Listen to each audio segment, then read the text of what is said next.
வணக்கம். நீங்கள் இணைந்திருப்பது நியூஸ் டெஸ்டின் காலை நேர பிரதான செய்திகளோடு. விரிவான செய்திகளுக்கு செல்லும் முன்னர் முதலில் இன்றைய தலைப்புச் செய்திகள்.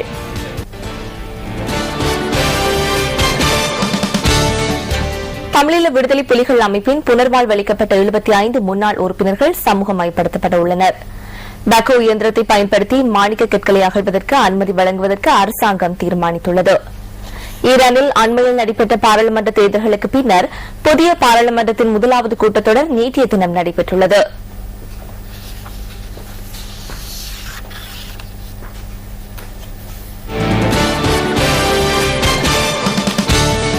தொடர்பான உள்நாட்டுச் செய்திகள். தமிழீழ விடுதலை புலிகள் அமைப்பின் புனர்வாழ்வளிக்கப்பட்ட 75 முன்னாள் உறுப்பினர்கள் சமூகமயப்படுத்தப்பட உள்ளனர். வவுனியாவில் எதிர்வரும் 2ஆம் தேதி நடைபெறவுள்ள நிகழ்வொன்றில் இவர்கள் விடுவிக்கப்பட உள்ளதாக புனர்வாழ்வு ஆணையாளர் நாயகம் பிரிகேடியர் தர்ஷன ஹெட்டியாராச்சி குறிப்பிட்டார். இவர்களுக்கு புனர்வாழ்வு காலத்தில் கல்வி மற்றும் தொழில் பயிற்சிகள் வழங்கப்பட்டுள்ளதாக அவர் சுட்டிக்காட்டினார். இறுதிக்கட்ட போரின்போது சுமார் 12,000 முன்னாள் உறுப்பினர்கள் அரசாங்கத்திடம் சரணடைந்ததாக அவர் தெரிவித்தார். அவர்களில் 10,500 பேர் இதுவரையில் சமூகமயப்படுத்தப்பட்டுள்ளதாக புனர்வாழ்வு ஆணையாளர் நாயகம் கூறினார். சமூகமயப்படுத்தப்பட்டதன் பின்னர் இயல்பான வாழ்க்கையை தொடர்வதற்கான நடவடிக்கைகள் எடுக்கப்பட்டுள்ளதாக பிரிகேடியர் தர்ஷன ஹெட்டியாராச்சி மேலும் குறிப்பிட்டார்.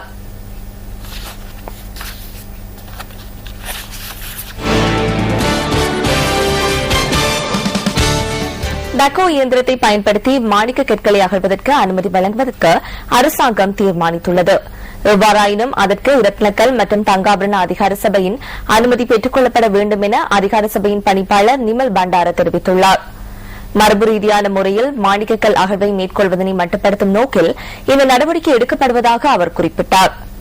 நாட்டின் வருமானத்தை அதிகரிக்கும் நோக்கிலும் தூய்மையான வளங்களை பெற்றுக் கொள்ளும் நோக்கிலும் மாணிக்கக்கல் அகழ்வை சரியான முறையில் மேற்கொள்வதற்கான பொறுப்பு அதிகார சபைக்கு உள்ளதாக நிமல் பண்டார கூறினார். அதற்கு சூழலுக்கு பாதிப்பு ஏற்படாத வகையிலும் மக்களுக்கு பயனுள்ள வகையிலும் நடவடிக்கை எடுக்க வேண்டியது ஆகும் என இந்த திட்டம் முன்னெடுக்கப்படுவதாக ரத்னக்கல் மற்றும் தங்காபரண அதிகார சபையின் பணிப்பாளர் மேலும் சுட்டிக்காட்டினார்.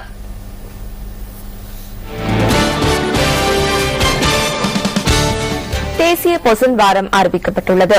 ஜூன் மாதம் 1ஆம் தேதியிலிருந்து ஒரு வார காலம் அனுராதபுரம் புனித பூமியை கேந்திரமாக கொண்டு தேசிய பொசன் வாரம் அனுஷ்டிக்கப்பட உள்ளதாக அனுராதபுரம் மாவட்ட செயலாளர் மஹிந்த செனவரத்ன தெரிவித்தார். பொசன் தினத்தை முன்னிட்டு அனுராதபுரத்துக்கு வருகை தரும் யாத்ரீகர்களுக்கு தேவையான அனைத்து வசதிகளும் ஒழுங்கு செய்யப்பட்டுள்ளதாக மாவட்ட செயலாளர் மேலும் தெரிவித்தார்.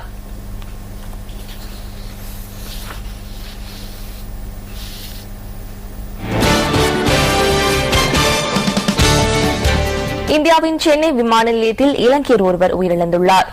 மாரடைப்பு காரணமாக குறித்த நபர் உயிரிழந்ததாக இந்திய ஊடகங்கள் செய்தி வெளியிட்டுள்ளன. 55 வயதான குறித்த நபர் சென்னையிலிருந்து கொழும்பு நோக்கி பயணிப்பதற்கு விமான நிலையத்தில் இருந்தபோது இவ்வாறு உயிரிழந்ததாக இந்திய தகவல்கள் தெரிவிக்கின்றன.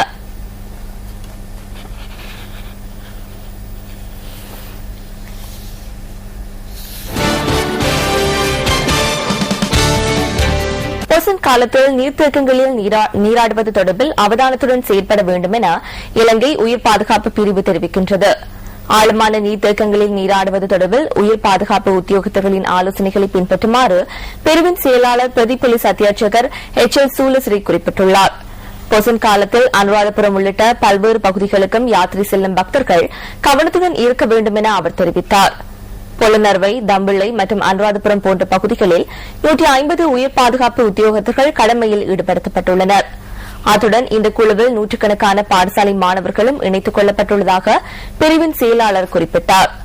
அத்துடன் நட்புறவை மேம்படுத்தும் நோக்கில் வவுனியாவைச் சேர்ந்தவர்கள் இம்முறை உயிர் பாதுகாப்பு நடவடிக்கைகளில் இணைத்துக் கொள்ளப்பட்டுள்ளதாக அவர் மேலும் சுட்டிக்காட்டினார்.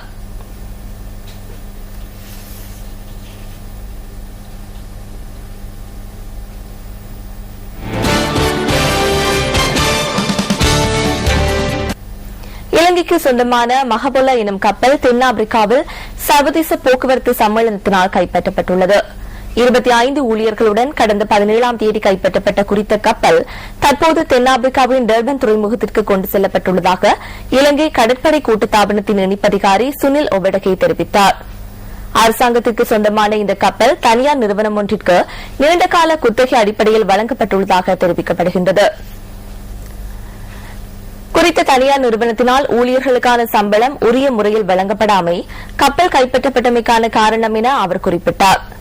எவ்வாறாயினும் பிரச்சினைகளை தீர்த்துக் கொள்ளும் நோக்கில் குத்தகைக்கு எடுத்துள்ள தனியார் நிறுவனத்தின் அதிகாரிகள் தென்னாப்பிரிக்காவிற்கு சென்றுள்ளதாக இலங்கை கடற்படை கூட்டுத்தாபனத்தின் இணைப்பு அதிகாரி மேலும் கூறினார்.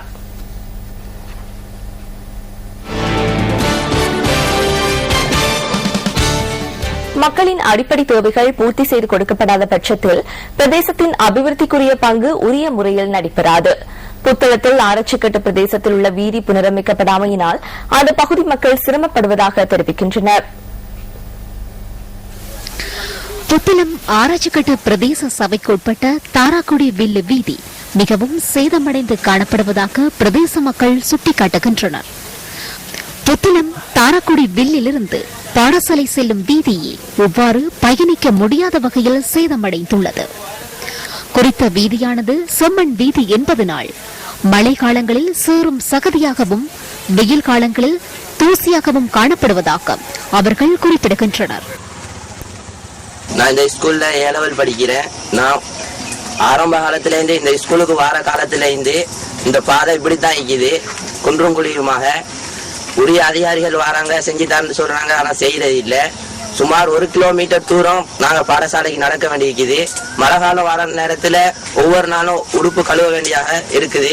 இதனூடாக பயணம் செய்யும் பாடசாலை மாணவர்கள் மற்றும் வாகன சாரதிகள் சிரமத்தை எதிர்நோக்குவதாகவும் எமது பிராந்திய செய்தியாளர் குறிப்பிடுகின்றார்.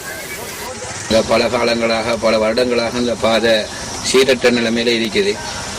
சுமார் 350 மாணவர்கள் இந்த பாடசாலையிலிருந்து போறாங்க. நாங்க பல அதிகாரிகளை, பல அரசியல் பிரமுகர்களை சந்திச்சு சில விஷயங்களை நாங்க பேசணும். இதுகால வரைக்கும் எங்களுக்கு இந்த பாதையை செஞ்சு தருவதாக தெரியல. தாராக்குடியில் முஸ்லிம் மகா வித்தியாலயத்துக்கு பல வருடங்களாக இந்த ஊர்ல இருந்து 2 கிராமத்திலேயும் சுமார் 600க்கும் மேற்பட்ட பிள்ளைகள் இருக்கிறாங்க. எங்களை தாராக்குடியில் கிராமத்தில இருந்து மாத்திரம் சுமார் 350க்கும் மேற்பட்ட பிள்ளைகள் போறாங்க. அதே போல தாராக்குடியில் கிராமத்தில் ஒரு சிங்கள பாடசாலையும் இருக்குது. அந்த பாடசாலைக்கும் எங்களை பக்கத்து கிராமங்கள்ல இருந்து இதே பாதையில தான் சிங்கள பிள்ளைகளும் வந்து பாடங்களை படிச்சு கொண்டு போறாங்க. நாங்களும் இது காலம் வரைக்கும் இந்த பாடசாலையில தான் படிச்சோம். படிச்ச காலத்துல அந்த காலத்துல இருந்து இந்த காலம் வருகிற வரைக்கும் எல்லா விதமான அமைச்சர்மார்கள்கிட்டையும், எல்லா மாகாண சபை எம்பிமார்கள்கிட்டையும், பிரதேச எம்பிமார்கள்கிட்டையும் நாங்க போகாத இடங்களும் இல்லை, கொடுக்காத கடிதங்களும் இல்லை. எல்லா இடங்களில சொல்லியும் எங்களோட பாதைகள் இதுவரைக்கும் நிர்வகிக்கப்படல. இதுகுறித்து பொறுப்பு வாய்ந்த அதிகாரிகளுக்கு பல தடவைகள் சுட்டிக்காட்டிய போதும் அது குறித்து கவனம் செலுத்தப்படவில்லை என தொடர்ந்தும் இந்த வீதியை பாவிக்கும் பிரதேச மக்கள் விசனம் தெரிவிக்கின்றனர்.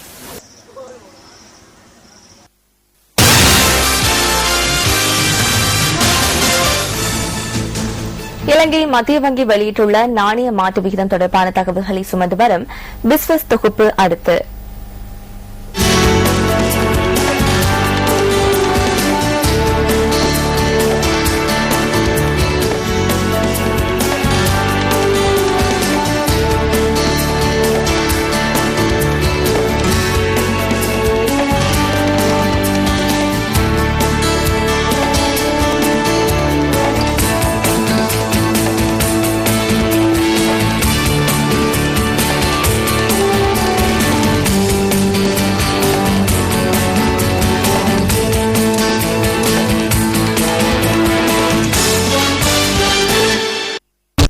இந்த இனிய காலை பொழுதில் இலங்கையின் அழகிய பகுதிகளுக்கு உங்களை அழைத்துச் செல்லும் டிஸ்கவர் ஸ்ரீலங்கா தொகுப்புடன் நியூஸ் ஃபர்ஸ்டின் இன்றைய காலை நேர பிரதான செய்திகள் நிறைவு பெறுகின்றது. எமது மனத்தியால செய்தியை 10:25க்கும், எமது மதிய நேர பிரதான செய்தியை மதியம் 1 மணிக்கும் நீங்கள் எதிர்பார்க்கலாம். வணக்கம்.